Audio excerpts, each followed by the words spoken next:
Okay, my name is Comrade Success Jack. I am President, Niger Delta Activist Forum. There is an issue at stake now.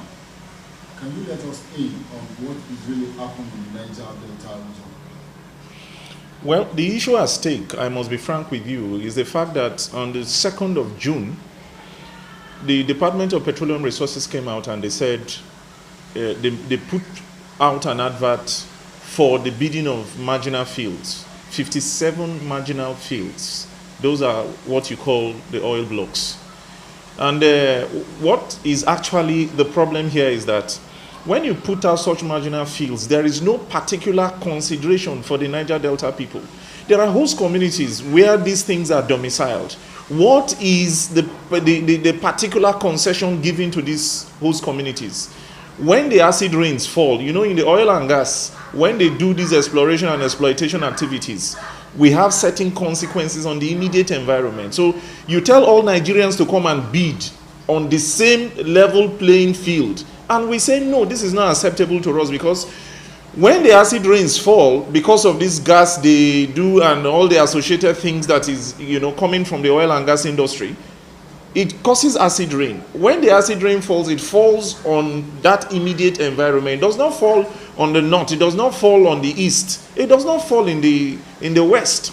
It falls on the immediate environment where these activities take place. When the environment is being polluted, you know, owing to rusty pipes or something, equipment failure or something, it doesn't happen to the man in those other places that are not immediate, you know, to the operational activities of these oil and gas companies. So what we are saying is this: we that are host communities, we from the Niger Delta, where these things are being carried out, where the oil is being mined, we need certain concessions. You say 57 oil block. Now the agitation is simple. We can go this way, say, okay, you can do your oil block bidding processes, but when it comes to marginal fields, why not give marginal fields totally as concession to Niger Delta people? Now there have been argument that how many Niger Deltans do you have that can, we have industry players that can take on this task and execute very well. I give you an example. Some years ago, Bayelsa Oil Company was actually given a mining lease, and they operated the lease, produced over 100,000 barrels. They remitted whatever these payments there was to government, you know, quotas. But at the end of the day, that oil mining lease was revoked. Why? These are the things that generates bad blood and gives this sentiment that Niger Delta people are, are particularly being discriminated against when it comes to oil and gas activity. So what are your demands now? Our demands are simple. People from the Niger Delta should be integrated in the process, not just integration by saying we will give you certain stipends and all of that. We have capable and qualified industry players who are able to take on the business of oil block operation. What we are saying is that when you go about these bids, give at least a considerable percentage, let's say 20-30%. Say this is the exclusively kept aside for Niger Delta people, so that we know, yes, that we have something to look up to. When you do this bid process, you don't just create, say everybody should come flat-footed, level playing field for everybody. When the consequences are dire, the life expectancy owing to this release of methane, when you flare gases, that's methane and some, gases being flared into the air, is reducing the life expectancy within the Niger Delta region. And all we are saying is that for all these things we go through, for these things that are being suffered by the host communities and people within those environments, we are saying that we deserve, certain concessions. So what we are asking in earnest is that the current marginal field bid process should be temporarily placed on hold, so that you do not, give the idea that some persons are more Nigerians than others, or that the Niger Delta people are not being taken into consideration. For instance, this land where these oil and gas activities take place are actually lands that were passed to us from our forebears as our own heritage. And we are saying that, look, if our forebears did not fight and sit on these lands, if we did not own these lands, probably Nigeria would not have had a claim to these oil fields that we are talking about in question. So naturally, you cannot come and license an oil and gas asset that is sitting on my father's backyard, on my own backyard, my own heritage and inheritance, and you tell me that I should not have a role to play.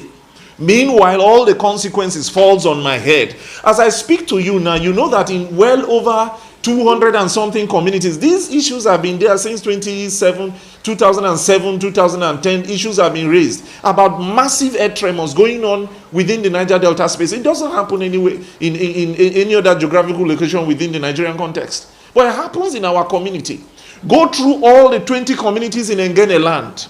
Go through Okodea, Zarama, APA. Go through all Obolo Nation, all of Obolo Nation, Andoni. Go through all those places where you have massive oil and gas operations going on. You see that periodically these earth tremors happen, and these are the initial signs of an earthquake. Go there, you will see what we are talking about.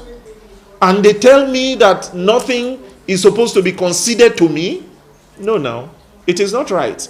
Now, there are certain limitations. They would now come up and tell you that the Land Use Act, you know, of 1978-79 gives actually land ownership to the federal government.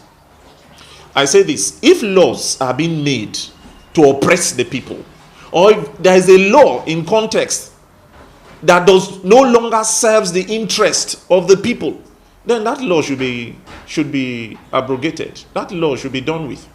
Laws should be made to serve the interests of to integrate the people in the process of governance. If a law makes certain government activity exclusive and not inclusive, then that law should no longer be in existence. But we have people in the National Assembly.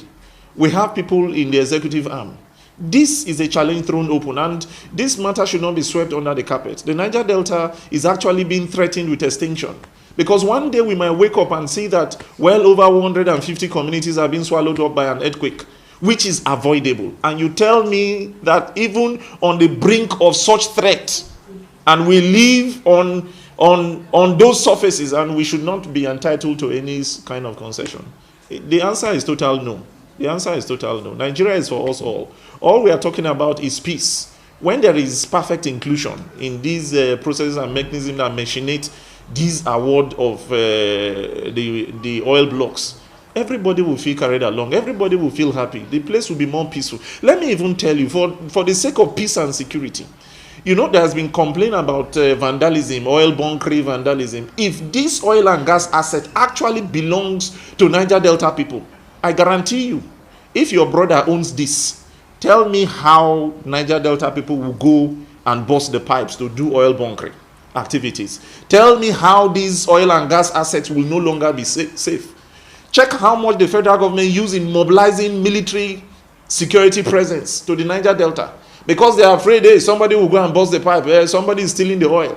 When it is being owned, reasonable percentage is being owned by the Niger Delta people. The onus and responsibility of protecting what feeds them naturally comes into force and play. So what we are saying is in the interest of the Nigerian nation. It's not a sectional thing. What we are saying is that we can actually do things better and have better results. But inclusion is the key word here. Okay, finally, what will we have a profile as Niger Delta Activist Forum where we are people that provide natural, organic, intellectual, and peaceful leadership to Niger Delta people. We are not advocates of violence. Our profile is known. We've not done violence. We are not given to violence. But I bet you, I can assure you, that we'll continue to pile pressure on the system. We'll continue to, we are law-abiding Nigerians, and we should be given, when we make a demand, we should be given such demands, especially when it falls within the ambits of the law, and it is actually smacks reasonable logic. Why would we not be given?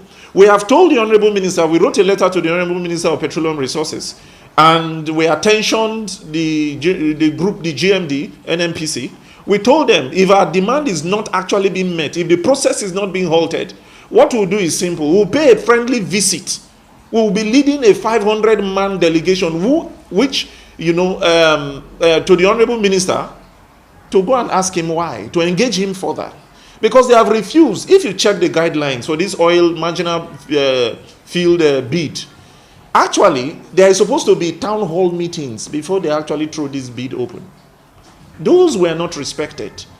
They went on with business as usual because the normal concept is who is there to challenge us. We have been doing it this way, even though it's against the law, we will continue to do it this way, and nobody will challenge us.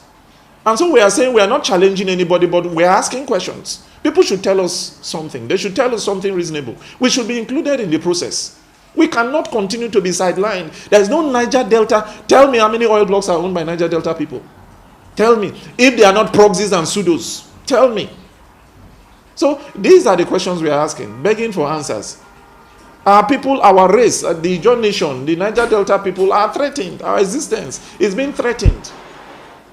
But nobody wants to give heed. So this is our simple demand. We will pay a 500-man delegation visit on Thursday, 16th of July, 2020, if they do not halt the process, to go and ask questions. Nobody is given to violence, but we need to ask questions as Nigerians. At least we still reserve that right within the context of the Constitution of the Federal Republic of Nigeria. After then, if the dialogue does not go as we want, then we will tell you our...